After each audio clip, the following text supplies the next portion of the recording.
y'all. So me and Dad are, as some of you may know, we're Texas Master Gardeners, and to keep up with that certification we have to still attend some of the classes and things that they do.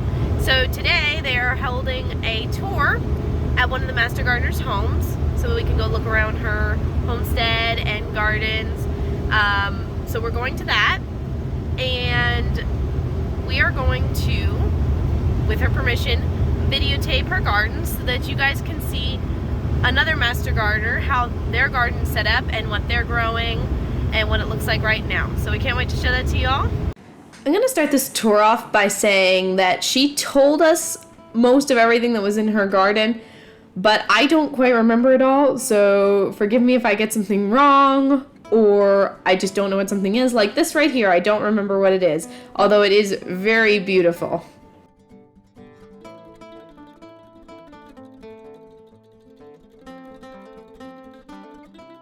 Look at that massive asparagus, guys. That is what I have to look forward to in the years to come with our asparagus, since it's still just little so tiny. And you can see it has those berries all over it. Those are the seeds. I don't know what this gorgeous flower is, but if you guys know what any of this stuff is, feel free to leave it in the comments below.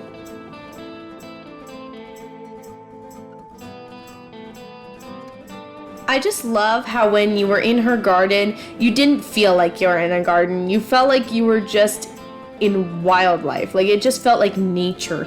It didn't feel like just that normal garden feel, everything planted in rows. And here she has some strawberries in a vertical tower. She said that she hasn't had a lot of success with strawberries in vertical towers. I know some people say otherwise. These, I believe, are zinnias. And you know, we got our first zinnia this year. That was super exciting. But look at all these, so pretty.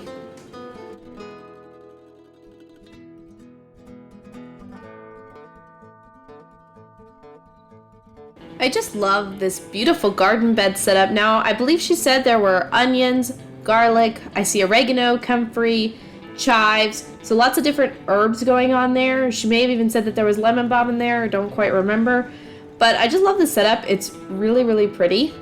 And I like how the oregano's like just in the middle there. I also see some fennel back there, just the real tall, fuzzy looking stuff in the back, almost like asparagus.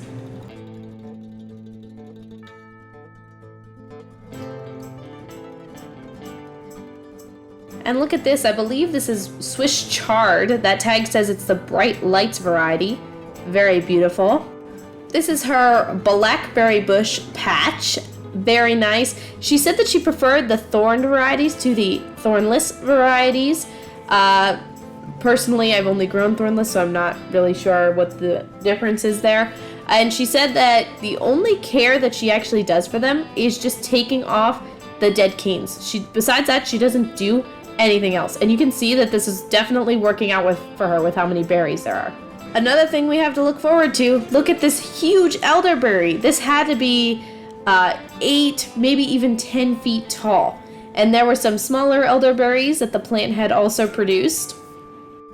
Like I said before, I just love the naturey feel, because as you can see here, there's like blackberries and elderberries growing up together, and it really just gives it more of a natural feel.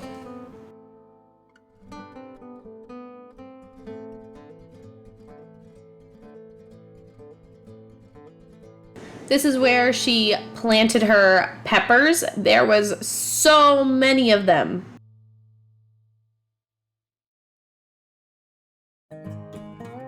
In this raised garden bed, she had squash and cucumbers.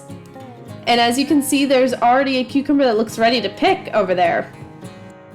Here she had some beans. I don't remember, she listed so many different varieties of beans that she grows. I don't remember what was growing here.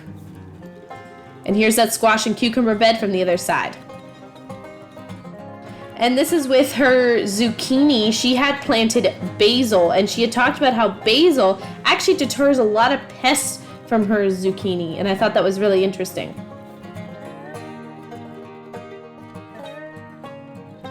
Here there was some different trees and bushes. I remember her talking about growing fig, grapes, and passion vine, and there was some roses, as well as she had talked about planting some bulbs.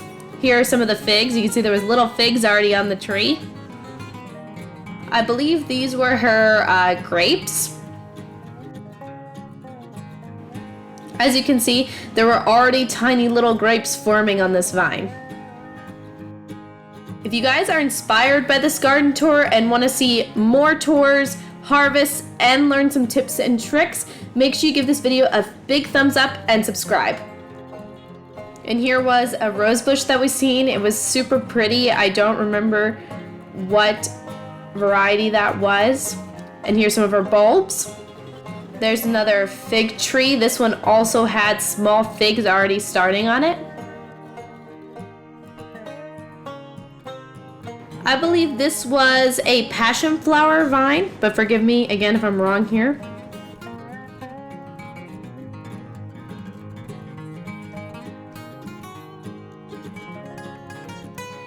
Overall, it was just really cool just to see what other people in our area were doing and what they were growing and what methods they were using to grow those things, how they were companion planting, keeping pests away. And she also organic gardened, so it was really nice to get to see someone else's organic garden and how they take care of everything.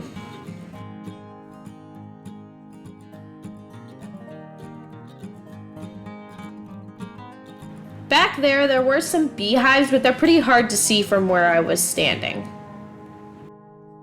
Alright, y'all, I had to show you this because it's super cool. After they cut down an oak tree, she filled the open center with soil. Now, she hasn't planted anything there yet, but it was still cool to see that there were so many fun ideas to plant things in. And here she keeps a lot of chickens. I think it was about the same amount or more than what we keep, but it looks like only one of them wanted to be on camera today. Inside of her greenhouse, she had lots of pretty mature tomato plants, as well as she was still starting some seeds, so I believe I seen that there was dill and maybe more basil sprouting, but I don't remember what else was there. Looks like there might also be pumpkin there too. This is where we got a lot of the inspiration for our tomato trellis ideas. We're going to be sharing that video really soon.